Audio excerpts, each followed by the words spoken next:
Hello, my friends. This is The Art of Prepping. I hope everyone's doing good today. In this video, I just want to show you some examples, some things you can do to be safe at home. And just generally speaking, I want to talk about two other things. First is just your general awareness, just being aware of what goes on around you. People notice if you're paying attention or not. And some people wait until you're distracted to do things to harm you or to take advantage of you.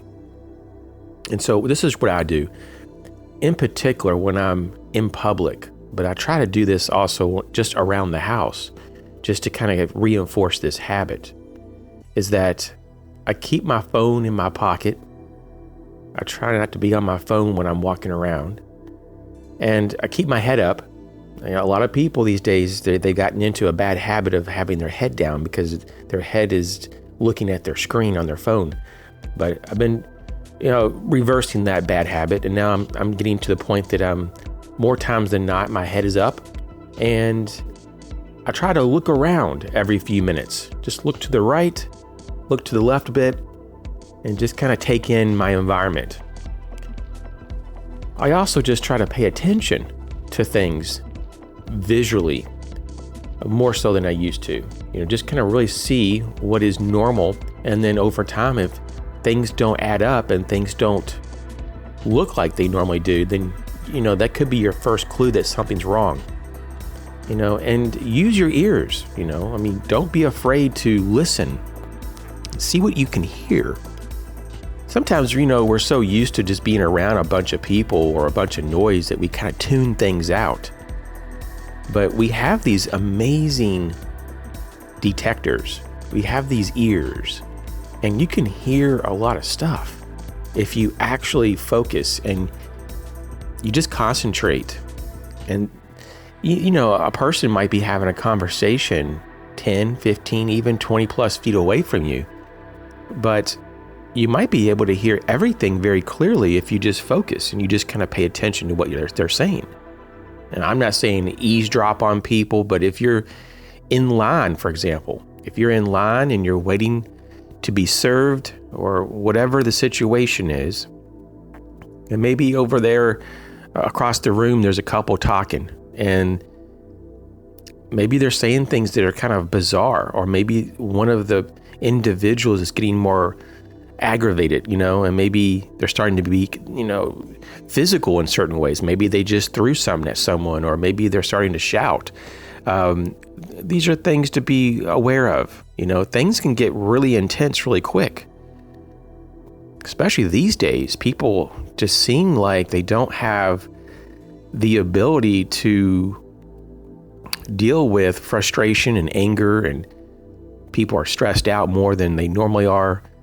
And so, especially during these times when there's a lot of various types of social pressures and economic pressures and so forth because of all that's going on in the world, all these changes, that we just have to be kind of really aware of our surroundings. There's a lot of locations reporting a lot more crime than normal. And so just be aware. Just be aware. And this kind of transitions me into my last point, and that is location. Growing up, I've always heard people say location, location, location, and so it's important, is what they're saying. Is where you are makes a difference. And so doing certain things in certain locations at certain times can make or break your safety, and how safe you really are. Going to certain locations may not be smart. And you may say, well, I'm a free person. I can go wherever I want. Well, that may be so, but it comes with certain risk and dangers. So just be aware of the reality of things. And so when I hear a lot of people talk about the world is getting more dangerous, in some ways, maybe that is true. I do see a lot more crime over the last couple of years than before. It seems like it's in certain areas, though. Once again, it's location specific. And then when you look at those locations, it tends to be like inner city areas or certain types of suburban areas. and especially those who have higher population densities. And so this is just my take, even though this is not a cure-all, but for a lot of people, just moving away from dense population centers can really give you a lot more peace of mind and can reduce your exposure to the criminal element. So I hope this helped. I really do hope everyone's doing good. Just try to remember to relax and just breathe every once in a while. And be aware of what is going on around you. And just know that location matters. You guys take care. I'll catch you later.